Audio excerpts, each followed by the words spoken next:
Om Swastiastu.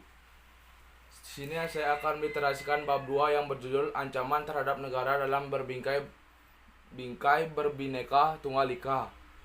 Sebelum itu saya akan memperkenalkan nama. Perkenalkan, nama saya Kadek Dwi Payana, absen 8 dari kelas 10 IPS 1. Baik, langsung saja saya akan meliterasikan bab 2. A. Ancaman terhadap integrasi bangsa. Terbentuknya negara Indonesia dilatar belakangi oleh perjuangan seluruh bangsa Indonesia. Sudah sejak lama Indonesia menjadi incaran banyak negara atau bangsa lain karena potensinya yang besar dilihat dari wilayahnya yang luas dan kekayaan alam yang banyak. Ancaman diintegrasi bangsa di beberapa bagian wilayah, salah satu wilayah sudah berkembang sedemikian kuat.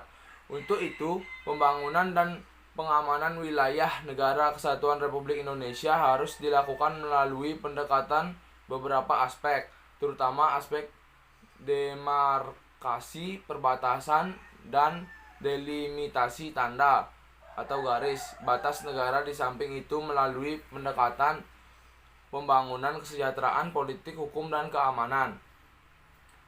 Oleh karena itu, diharapkan setiap warga harus dapat mengendalikan emosi, sabar, dan tidak terlalu sensitif, sehingga bangsa dan negara kita dapat terhindar dari semua situasi dan kondisi yang bernuansa konflik dan dapat mengakibatkan desintegrasi bangsa. Bela negara adalah upaya setiap negara untuk mempertahankan Negara Kesatuan Republik Indonesia terhadap ancaman baik dari dalam maupun dari luar. Ancaman dari dalam negeri, yaitu saya hanya menyebutkan 2 saja. Yang pertama, potensi konflik antar kelompok atau golongan, baik perbedaan pendapat, masalah politik maupun akibat masalah SARA.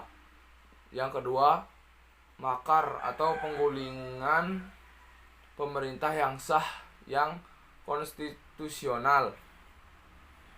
Ancaman dari luar negeri. Yang pertama, ada pembekalan mental spiritual di kalangan masyarakat agar dapat menangkai pengaruh budaya asing yang tidak sesuai dengan norma kehidupan bangsa Indonesia. Yang kedua, upaya peningkatan perasaan cinta tanah air atau patriotisme melalui pemahaman dan penghayatan bukan sekadar penghafalan atau penghafalan sejarah perjuangan bangsa Indonesia. Yang selanjutnya, Indonesia dan ancaman diintegrasi.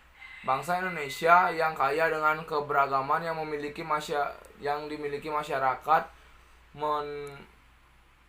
menempatkan dirinya sebagai masyarakat yang plural. Masyarakat yang plural juga berpotensi dan sangat rentan kekerasan etnik, baik yang dikonstruksi secara maupun politik.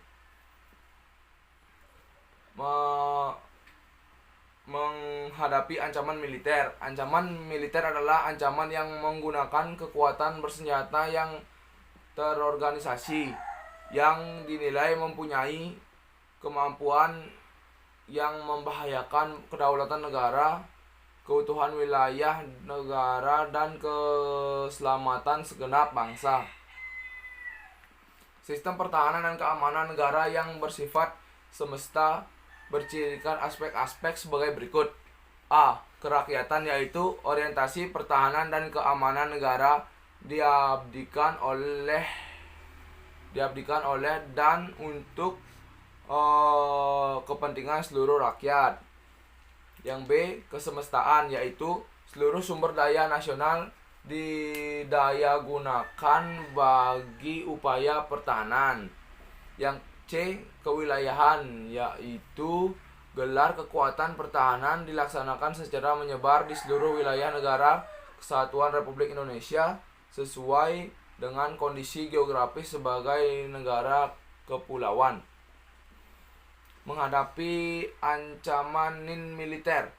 Ancaman non-militer adalah ancaman yang tidak bersifat fisik serta bentuknya tidak terlihat seperti ancaman militer, karena ancaman ini berdimensi ideologi, politik, ekonomi, sosial budaya, teknologi, informasi, dan keselamatan umum.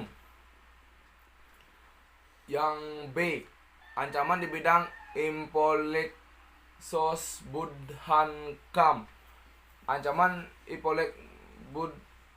Ipolexosbudhankam ada 5, yaitu ancaman di bidang ideologi, ancaman di bidang politik, ancaman di bidang ekonomi, ancaman di bidang sosial budaya, dan ancaman di bidang pertahanan dan keamanan.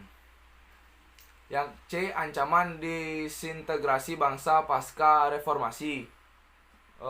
Secara sadar kita harus mengakui bahwa pasca reformasi telah terjadi ancaman deintegrasi bangsa yang mencakup 5 wilayah.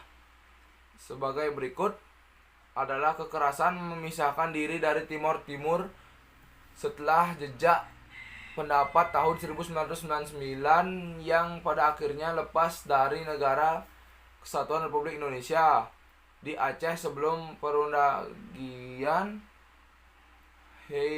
Heiseski, dan beberapa kasus di Papua. Yang kedua, kekerasan komunai berskala besar, baik antar beragama, intraagama, dan intraetnis yang terjadi di Kalimantan Barat, Maluku, Sulawesi, Kalimantan Tengah. Baik, saya hanya menyebutkan 2 saja. Selanjutnya yang D, strategi penanggulangan desintegrasi bangsa. Ada 4, yaitu 1, stabilitas keamanan yang mantap dan dinamis. Yang kedua, stabilitas keamanan yang mendukung integrasi bangsa.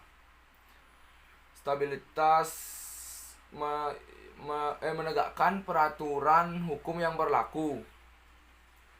Yang terakhir, penghayatan dan pengamalan nilai-nilai Pancasila dalam kehidupan sehari-hari. Yang E, kedudukan dan fungsi ketahanan nasional. Ada 2, yaitu kedudukan ketahanan nasional dan fungsi ketahanan nasional. Selanjutnya F, konsepsi ketahanan nasional. Ketahanan nasional adalah kondisi dinamis suatu bangsa yang meliputi segenap kehidupan nasional yang terintegrasi, berisi keuletan dan ketangguhan yang mengandung kemampuan mengembangkan kekuatan nasional dalam menghadapi dan mengatasi segala ketantangan, ancaman, hambatan, dan gangguan. Contohnya adalah ketangguhan. Ketangguhan adalah kekuatan yang menyebabkan seorang atau sesuatu dapat bertahan, kuat menderita, atau dapat menanggulangi beban yang dipikulnya. Keuletan adalah usaha secara giat dengan kemampuan yang keras dalam menggunakan kemampuan tersebut di atas untuk mencapai tujuan. Identitas, yaitu ciri khas suatu bangsa atau negara dilihat secara suatu bangsa, baik identitas negara secara keseluruhan. Negara dilihat dalam pengertian sebagai sesuatu organisasi masyarakat yang dibatasi oleh wilayah dan penduduk, sejarah, pemerintah, dan tujuan nasional serta dengan peran internasionalnya. Yang keempat, integritas yaitu kesatuan menyeluruh dalam kehidupan nasional suatu bangsa baik unsur sosial maupun alamiah, baik bersifat potensional maupun fungsional. Yang kelima, ancaman. Ancaman yang dimaksud di sini adalah hal atau usaha yang bersifat mengubah atau merombak kebijaksanaan, dan usaha ini dilakukan secara konseptual, kriminal, dan politis. Yang keenam ada hambatan dan gangguan. Hambatan dan gangguan hal ini adalah hal atau usaha yang berasal dari luar dan dari diri sendiri yang bersifat dan bertujuan melemahkan dan menghalangi secara tidak konsepsional. Yang G,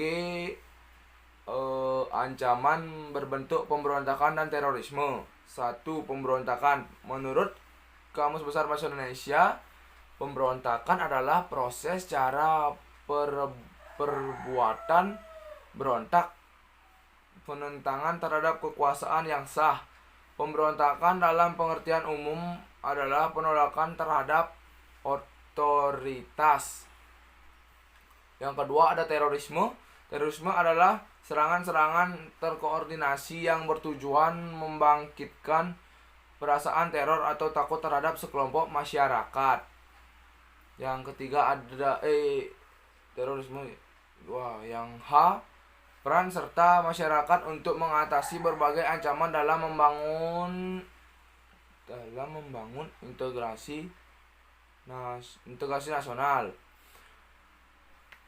Peran serta masyarakat untuk mengatasi berbagai ancaman dan membangun integrasi nasional diantaranya: 1. Tidak membeda-bedakan keberagaman, misalnya pada suku, budaya, daerah, dan sebagainya.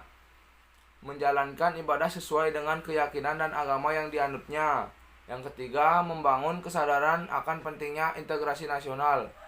Yang keempat, melakukan gotong royong dalam rangka peningkatan kesadaran bermasyarakat, berbangsa, dan bernegara. Yang kelima, menggunakan segala fasilitas umum dengan baik. Sekian video literasi ini. Jika ada salah kata, saya mohon maaf. Saya akhiri dengan Paramo Santi. Om Santi Santi Santi Om.